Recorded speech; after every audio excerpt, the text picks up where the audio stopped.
Hi friends, எல்லாருக்கும் வணக்கம். மகாநதி சீரியல்ல நாளைக்கு எபிசோட்ல என்ன நடக்க போகுது அப்படின்னு தாங்க இந்த வீடியோல பார்க்க போறோம். காவேரி ஜாயின் பண்ணியிருக்கிற அதே ஸ்கூல்ல விஜய் வந்துட்டு தன்னோட பொண்ணையும் அங்கேயே அட்மிஷன் போட்டிருக்காரு. இப்போ விஜயும் அவங்க பொண்ணும் பிரின்சிபலை மீட் பண்ணி பேசிட்டு இருக்காங்க. அப்ப காவேரி அந்த ஸ்கூல்ல ஜாயின் பண்றதுக்காக வர்றாங்க. அங்க இருக்கிற பியூன் வந்துட்டு வெயிட் பண்ணுங்க, அவங்க வந்து ஒரு பேரண்ட் கூட பேசிட்டு இருக்காங்க அப்படின்னு சொல்லிடுறாங்க. அதுக்கப்புறமா காவேரி வேற யார் கூடயே பேசிட்டு இருக்கும்போது விஜயும் அவங்க பொண்ணும் அந்த இடத்த கிராஸ் பண்ணி போயிடுறாங்க. ஸோ அவங்க ரெண்டு பேருமே மீட் பண்ணிக்க முடியல. காவேரி நடந்து போயிட்டு இருக்கும்போது அவங்க பொண்ணு வந்துட்டு பால் ஏதோ குறுக்க வந்து விழுந்துடுறாங்க. அப்ப எடுத்துட்டு சாரி அப்படின்னு சொல்லிட்டு காவேரி கிட்ட சொல்றாங்க. அப்போ உங்க பேர் என்ன அப்படின்னு சொல்லிட்டு காவேரி கேட்டுட்டு இருக்கும்போதே விஜய் வந்துட்டு அம்மு அம்முன்னு கூப்பிட்டு இருக்காரு. உடனே அப்பா கூப்பிடுறாங்க, நான் போயிட்டு வரேன் அப்படின்னு சொல்லிட்டு காவேரியோட குழந்தை சொல்லிட்டு ஓடிடுறாங்க. அதுக்கப்புறமா வந்துட்டு அவங்களுக்கு அந்த ஸ்கூல் பிடிச்சிருச்சு அப்படின்னு சொல்லிட்டு அவங்க அப்பாட்ட சொல்றாங்க. சரி, கிளாஸ் ரூம்ல கொண்டு போய் உன்னை உட்கார வைக்கிறேன் அப்படின்னு சொல்லிட்டு கிளாஸ் ரூம்ல கொண்டு போய் காவேரியை விட்டுட்டு பாயெல்லாம் சொல்லிட்டு விஜய் கிளம்புறாரு.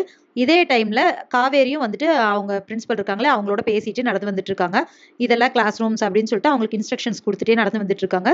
ஸோ இது அதே காரிடார்ல ஆப்போசிட் சைடு விஜய் வராரு, இந்த சைடு காவேரி வராங்க.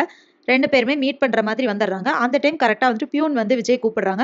என்னாச்சு அப்படின்னு சொல்லிட்டு விஜய் கேட்கும்போது, இல்ல உங்களோட பாப்பாவோட ப்ரூஃப் ஒன்று வந்துட்டு நீங்க அங்கேயே விட்டுட்டு வந்துட்டீங்க, அவங்க கூப்பிட்டாங்க அப்படின்னு சொல்றாங்க. சரி, இதோ போறேன் அப்படின்னு சொல்லிட்டு விஜய் திரும்ப போயிடுறாரு. ஆனா காவேரி வந்துட்டு விஜய் பார்க்கல. அண்ட் அது மட்டும் இல்லாம காவேரி பார்த்தாலும் அவங்களுக்கு வந்து விஜய் அடையாளம் தெரியாது இல்லையா? ஸோ விஜய் தான் காவேரியை பார்க்கணும். ஆனா அது இப்போதைக்கு பார்க்கல. ஸோ இதுக்கப்புறம் வந்துட்டு காவேரி வந்து அவங்க குழந்தை காவேரி இருக்காங்களே அவங்களோட கிளாஸ் டீச்சரா இருந்து அப்படி மீட் பண்ற மாதிரி இருந்து விஜய் வந்துட்டு அப்பதான் சொல்ல போறாரு. ஸோ அதுக்கப்புறம் விஜயோட கதையெல்லாம் சொன்னாதான் காவேரிக்கு வந்துட்டு அதெல்லாம் ஞாபகம் வருமா வராதாங்கிறது தெரியும். ஸோ இதுக்கப்புறம் என்ன நடக்க போகுது, காவேரியும் விஜய் மீட் பண்ணா ரெண்டு பேர்த்தோட ரியாக்ஷன் எப்படி இருக்கும் அப்படிங்கிறது எல்லாமே இனி வர்ற வீடியோல ஒன்னொன்னா பார்க்கலாம் ஃப்ரெண்ட்ஸ். அது வரைக்கும் வெயிட் பண்ணுங்க. நன்றி, வணக்கம்.